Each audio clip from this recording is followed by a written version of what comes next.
দর্শক আসসালামু আলাইকুম। দেশ ও প্রবাসে যে যেখানেই আছেন আপনাদের প্রত্যেককেই শুভেচ্ছা জানাচ্ছি। আজকে নতুন একটি প্রতিবেদন দেখতেই পাচ্ছেন আমার সামনে একটি আপু আসছে। আপুটা দেখতে শুনতে অনেকটাই সুন্দর, অনেকটাই উচ্চলম্বা। আসলে কেন আসছে প্রতিবেদনে বা কি বলতে চাই চলুন কথা বলে জানার চেষ্টা করি। আপু আসসালামু আলাইকুম। ওয়ালাইকুম আসসালাম। আপু আপনার নাম কি? মেঘলা। মেঘলা। আপু কেমন আছেন আপনি? ভালো আছি। ভালো আছেন। আপনার বাড়ি কোথায়? বাড়ি সিংড়া। সিংড়ায়। পরিবারে কে কে আছে? পরিবারে মা আছে, ছোট ভাই আছে। বাবা নাই? বাবা বিয়া করে চলে গেছে। আরে আপনাদের সংসারের খরচ কে চালায়? আমি চালাই ভাই কষ্ট করে। কিসের কষ্ট আসলে এখন? কিসের কষ্ট? এই যে মানুষের বাসা বাড়ি কাজ করি, এটাই কষ্ট লাগে। আপনি যে ইনকাম করতে পারেন তাদের সংসার চলে? চলে কোনো মতো ভাই। বিয়ে শাদী হয়েছে আপনার? বিয়ে শাদী হয়নি, বিয়ের বয়স হয়েছে তো? হয়েছে 18। প্রতিবেদনে কি আশা করে আসছেন? প্রতিবেদন আইছে ভালো একটা মনে হচ্ছে। তো এই যে এখন বিয়ের বয়স, বিবাহ উপযুক্ত হয়ে মানুষের বাড়িতে কাজ করলে তো নানান ধরনের সমস্যা হয়, মানুষ অনেক খারাপ কথা বলে, এগুলা শুনে খারাপ লাগে না? খারাপ লাগে ভাই, অনেক খারাপ লাগে। কি করবো এখন? সেটাই। কষ্ট করে করতে হয়। লেখাপড়া করা হয়েছিল? না ভাই হয়নি। একটু হয়নি? না।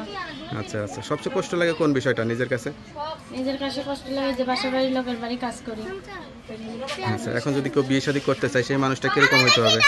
এরকম হইতে হবে ভাই, তো ভালো মনের মানুষ হইতে হবে যে আমার পাশে থাকবে, এরকম একটা মনের মানুষ।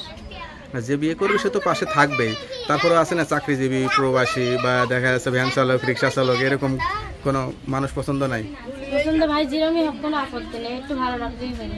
যার কাছে ভালো থাকতে পারবেন সেরকম একটা একটু খুঁজছেন। এরকম একটা মনের মানুষ। এই সুন্দরী মেয়েরা তো একটু মিডিয়াতে কাজ করতে চায়, এরকম কোনো স্বপ্ন ছিল? না ভাই, শখ নাই। নাচ গান করার কোনো ইচ্ছা হয়নি না ভাই। কখনো? বুঝছেন? প্রতিবেদন আইছে ভালো একটা মনের মানুষ।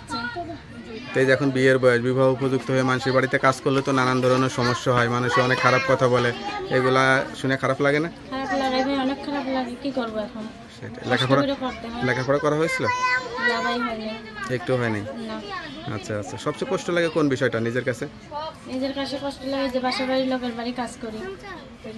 আচ্ছা, এখন যদি কেউ বিয়ে শাদী করতে চায় সেই মানুষটা কিরকম হইতে হবে? এরকম হইতে হবে ভাই, তো ভালো মনের মানুষ হইতে হবে যে আমার পাশে থাকবে, এরকম একটা মনের মানুষ। না, যে বিয়ে করবে সে তো পাশে থাকবেই, তারপরে আছে না চাকরিজীবী, প্রবাসী বা দেখা যাচ্ছে ভ্যান চালক, রিক্সা চালক, এরকম কোনো মানুষ পছন্দ নাই? পছন্দ ভাই যেরকমই হোক, কোনো আপত্তি নেই, একটু ভালো রাখতেই হবে। যার কাছে ভালো থাকতে পারবেন সেরকম একটা একটু খুঁজছেন। এরকম একটা মনের মানুষ। এই সুন্দরী মেয়েরা তো একটু মিডিয়াতে কাজ করতে চায়, এরকম কোনো স্বপ্ন ছিল? না ভাই, শখ নাই। নাচ গান করার কোনো ইচ্ছা হয়নি না ভাই। কখনো? নামাজ কালাম কোরআন শরীফ পড়তে পারেন? হ্যাঁ, আল্লাহ পারে। যাক, তো আপনার সঙ্গে কিভাবে যোগাযোগ করবে? ফোন নাম্বারে ভাই। নাম্বারটা মুখস্থ আছে? মুখস্থ না, আপনি বলে দেন। তার নাম্বারটা আমার কাছে দেন, আমি দেখে বলে দিই।